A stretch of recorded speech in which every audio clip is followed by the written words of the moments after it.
John, at 12 nil, you sort of looked at him as strife, but came on with a wet sail. Well, I thought we were going very ordinary in the first 20 minutes, and I thought Eddie Pettybourne, Shannon McPherson and Jason Clark were absolutely magnificent off the bench. I said to the boys after the game, the South Sydney spirit's alive in those boys. South juniors, put in every week, training, games. I thought they were fantastic. And Chrissy won the man of the match, but I would have given it to Clarkey, because I reckon Chrissy wouldn't have been able to do what he did if Clarkey didn't do what he did.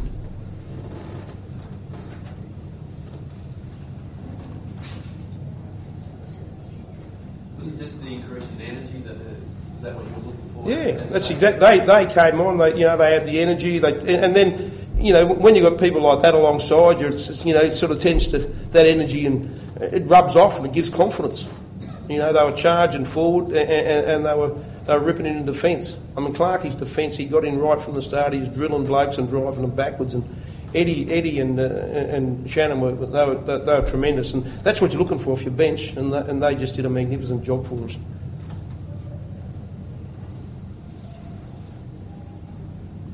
Does the start concern you, though, John? Oh, man, I'm just happy to get the 2 points. I couldn't care in the end, but you certainly don't want to start not worried about that start, but I'm worried if we did it next week. It was poor. It was poor, and you can't. If you play 60 minutes of football, you're not going to win enough games. So, but hopefully that tonight. And it's a funny thing, when you're down on confidence, and it drains you. It drains your energy, and it's not that blokes aren't trying, but I think that, as I said, I thought those 3 boys were inspirational. Hopefully we can carry that forward. You mentioned Sando, John, got around the match, and obviously you said he couldn't have done what he did without those 3 blokes, but he was pretty influential in that second half. He was terrific. He seems to be getting better every week.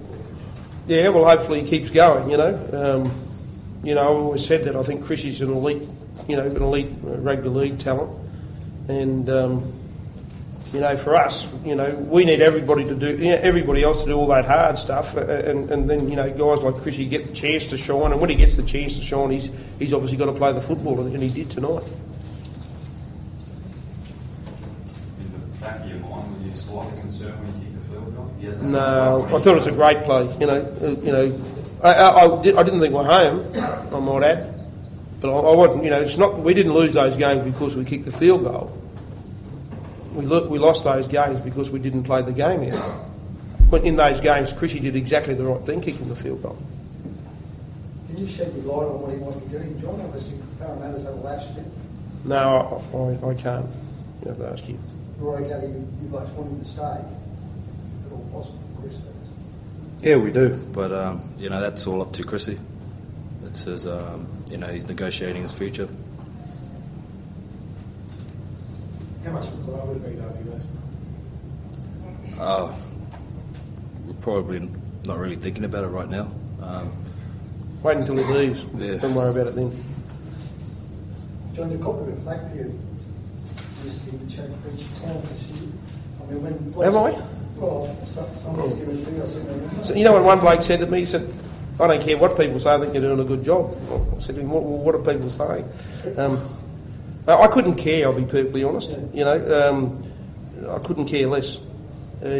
Sometimes you make interchanges tactically. We've had to make most of the interchanges this year have been because we had a lot of guys underdone at the start of the year, and most of the interchanges have been because blokes are gone. And I'll tell you now, I'd rather run out of interchanges, still be in the game, than leave blokes out there and can't get across and make their tackles. And again, that was a great thing about Clarkey's performance tonight. Came in on after 20 minutes, played in the middle, and played for 60 minutes straight. His first game for the year. He'd been dogged by a hamstring injury all summer, and made his comeback about 3 weeks ago with the Bears. His first game he played very conservatively because he was obviously worried about the hamstring, and then played better last week, his last game for the Bears, and to come out tonight, 60 minutes of great football, fantastic effort. You haven't been bagging me, have you? About Ian Shea? Good. That's good. No, but That's good. Roy, have you got a sore wrist? Or? Yeah, I think I just jarred it early in the second half, but I'll just check it out with the doc and see how things go from there. So when you look at that game, I mean, you're now, I think, 3 and 5. How many rounds have we made? Yep. I mean, 3 and 5, 2 and 6, and then you look at that game as though it's a big game of your season, or is it? Every game's a big game for us now.